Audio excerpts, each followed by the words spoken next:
ابھی آپ کو براہ راست یہ چلیں گے مسلم لیگ نون کے رہنما شاہد خاقان عباسی میڈیا سے گفتگو کر رہے ہیں۔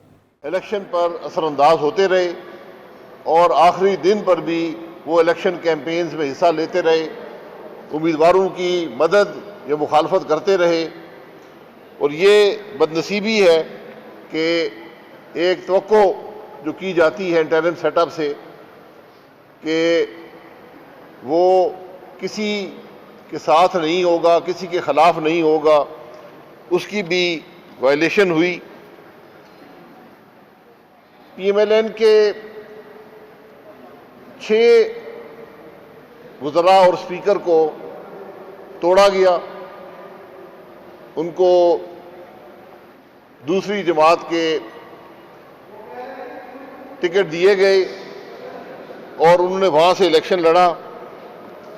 ہمارے امیدواروں کو ہرانے کے لیے بڑے سائنٹیفک طریقے سے امیدوار کھڑے کیے گئے جو چند سو ووٹ لے کر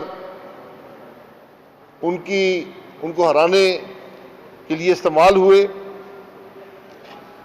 الیکشن 15 اگست کو ہونے تھے، ان کو پوسٹ پون کیا گیا تاکہ اس ریگنگ کے لیے وقت مل سکے، اور جب 3 مہینے بعد الیکشن ہوئے تو اس کے نتائج آپ کے سامنے ہیں۔ بات یہاں پر ختم نہیں ہوتی۔ وفاقی وزراء کی ایک بڑی تعداد، الیکشن کمیشن کا ایک ضابطہ اخلاق تھا، کوڈ آف کنڈکٹ تھا، اس کی وائلیشن کی گئی۔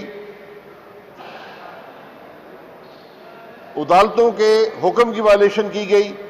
وفاقی وزراء کی ایک بڑی تعداد، جس میں کشمیر افیئرز کے وزیر جو براہ راست جی بی حکومت کے ذمہ دار ہوتے ہیں، وہ کیمپین کے پہلے دن سے آخری دن تک وہاں موجود رہے، جلسے کیے، وعدے کیے، اور ہمارا تخمینہ یہ ہے کہ 200 ارب روپے سے زیادہ کے وعدے وفاقی حکومت گلگت بلتستان میں کر چکی ہے، جو ہم بھی جانتے ہیں اور وہ بھی جانتے ہیں کبھی پورے نہیں ہوں گے، لیکن الیکشن میں یہ حربے استعمال کیے گئے جو مکمل طور پر الیکشن کے اصولوں کی، الیکشن کی جو اسپرٹ ہوتی ہے اس کی مخالفت ہے، اس کی نفی ہے۔ وفاقی وسائل استعمال کیے گئے۔ ہمیں وہاں سے ووٹ خریدنے کی بھی مصدقہ اطلاعات آئی ہیں۔ جو پوسٹل بیلٹ تھے ان کا آج تک پتہ نہیں ہے کتنے ایشو ہوئے، کس کو ایشو ہوئے، ان کے اثر کیا ہیں اس الیکشن پر، یہ تو وقت بتائے گا۔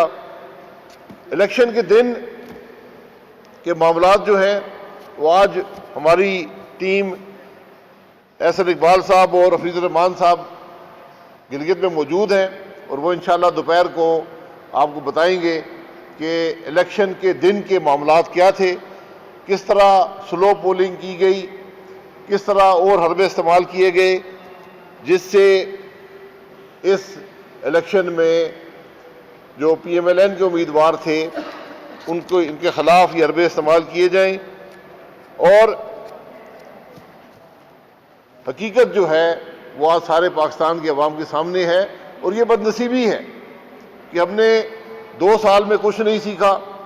ہم نے جو ناکامیاں پچھلے الیکشن ہمیں دی ہیں ان سے کچھ نہیں سیکھا، اور آج پھر ہم نے ایک غیر نمائندہ حکومت گلگت پر، بلتستان پر ہم مسلط کرنے کی کوشش کر رہے ہیں۔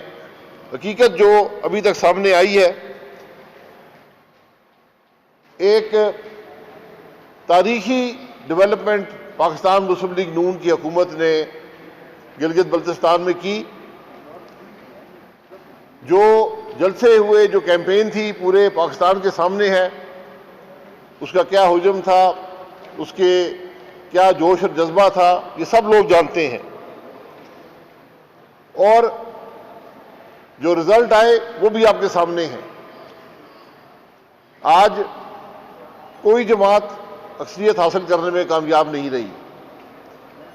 آزاد امیدوار جو ہیں اب ان کے ذریعے حکومت بنانے کی کوشش کی جائے گی، اور وہ حکومت کیا بنے گی یہ آپ بہتر سمجھتے ہیں۔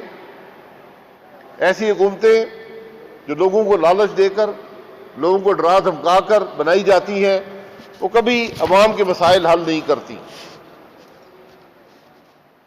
جو وفاقی حکومت کے تمام حربوں کے باوجود آج پی ٹی آئی کے وہ لوگ جن کی کوئی کیمپین نہیں تھی، جن کو کوئی جانتا نہیں تھا، وہ لوگ وہاں سے کامیاب ہوئے اور وہ بھی اکثریت حاصل نہیں کر سکے۔ یہ ایک تاریخی حقیقت ہے کہ گلگت بلتستان کے عوام نے ہمیشہ اپنی فلاح و بہبود کے لیے، ڈیولپمنٹ کے لیے انہوں نے وفاقی حکومت کو میں جو جماعت ہوتی ہے اس کو ووٹ دیا ہے ماضی میں۔ اس دفعہ یہ تاثر بالکل نہیں تھا۔ یہ وفاقی حکومت کی مداخلت کے باوجود وہاں وفاقی حکومت کا ووٹ نہیں تھا، کیونکہ وہاں کے عوام بھی پاکستان کے عوام کی طرح وفاقی حکومت سے، عمران خان کے ٹولے سے وہ تنگ ہیں۔ اس کے باوجود رزلٹ جو آئے اس میں پی ٹی آئی اکثریت حاصل نہیں کر سکی۔